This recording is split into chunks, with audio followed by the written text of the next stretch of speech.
ফুসফুস দুইটা ফুসফুস আছে। ফুসফুস যদি কারো ঠিক না থাকে, সে দীর্ঘদিন ধরে কাশি দিবে, তার একটুতে শ্বাসকষ্ট হবে, তার কাশির সাথে রক্ত যেতে পারে। এটা হইলে বুঝবে যে আপনার ফুসফুসে কোনো একটা রোগ হয়েছে। কি রোগ হইতে পারে? টিউবারকুলোসিস হতে পারে, এখানে অ্যাবসেস হইতে পারে, নিউমোনিয়া হতে পারে, বিভিন্ন রোগ হইতে পারে। তবে সিমটম এগুলা ধরেন যে আপনার 21 দিনের মতো বা 21 দিনের বেশি কাশির সাথে রক্ত যাচ্ছে, শরীর শুকায় যাচ্ছে, খাওয়ার অরুচি, সাথে একটু লো গ্রেড ফিভার, তার মানে আপনার যক্ষা হওয়ার সম্ভাবনা বেশি বা অন্য কোনো রোগ হইতে পারে। এটা ফুসফুসের রোগ। ফুসফুসটাকে ঠিক রাখার জন্য কি করতে হয়?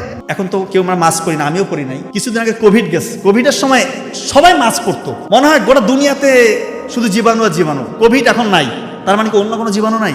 কোটি কোটি জীবাণু। এক কোভিড নির্মূল হয়েছে, আমরা মনে করতেছি আমরা মনে হয় সকল জীবাণু থেকে নিজেদেরকে সেভ করলাম। এটা সত্য না। কোটি কোটি জীবাণু আছে যেটা আমরা চোখে দিতে পারতেছি না। তার মানে মাস্কটা পরা উচিত। অন্তত বাসায় তো পরা ঠিক না, বাসায় পরবো না, যে কোনো প্রোগ্রামে করবো না, কিন্তু আমাদের যে রাস্তাঘাটগুলো অবস্থা, যে ধুলাবালি, এগুলোতে বের হলে একটু সেফ থাকতে হবে। আর প্রতি ওয়াক্ত নামাজ শেষে 2-3 মিনিট করে বুক ভরে শ্বাস নিতে হবে। বুক ভরে শ্বাস নিতে হবে। বুক ভরে শ্বাস নিয়ে শ্বাসটা আটকে রেখে ধীরে ধীরে শ্বাস ছাড়বেন।